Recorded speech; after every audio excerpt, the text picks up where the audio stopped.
Alors, chers frères et sœurs, j'ai exactement 2 minutes pour vous dire que Pâques, c'est de la dynamite. Voilà, sans mauvaise parodie. Vraiment, cette fête de Pâques, Pâques en général, c'est pour nous la dynamite spirituelle où Dieu veut vraiment faire sauter nos résistances à son amour, veut vraiment nous sauver, nous libérer, comme il l'a fait pour le peuple en Égypte.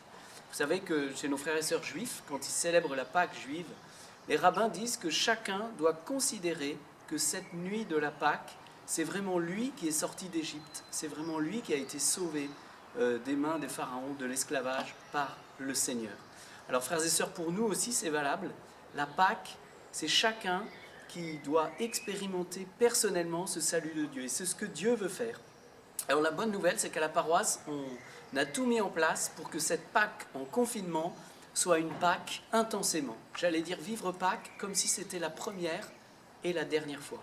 Alors pour ça, eh bien, il y aura des retransmissions en direct, déjà le matin, avec les offices de prière, très beaux, qu'on appelle des ténèbres, qui seront retransmis depuis Andecy, et puis un topo biblique avec Barbara qui nous expliquera comment mieux comprendre la grâce de chaque jour saint, puisque vous savez que Pâques, c'est jeudi, vendredi saint, samedi saint, et qu'on suit Jésus dans tout ce qu'il a vécu. Le dernier repas avec ses disciples, l'institution de la messe, du sacerdoce, son arrestation, sa condamnation, la crucifixion, l'ensevelissement, la résurrection. Et par la grâce de la liturgie, nous allons être rendus contemporains de chacun de ces événements. C'est-à-dire que si on s'y plonge, qu'on les suit dans la liturgie de l'Église, on en est rendu contemporain. C'est-à-dire qu'on le vit comme si c'était pour nous que Jésus l'avait vécu. Et c'est pour cela qu'il l'a vécu d'ailleurs. Donc je vous invite vraiment à vous connecter ces 3 jours saints en direct. Donc ce sera de célébrations réelles, même si on les vivra à distance.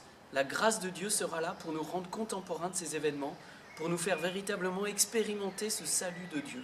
Une vie nouvelle, c'est cela que Jésus veut pour nous, c'est pour cela qu'il a donné sa vie pour nous et qui nous attend durant ces jours saints. Donc connectez-vous et on est ensemble, soyez bénis.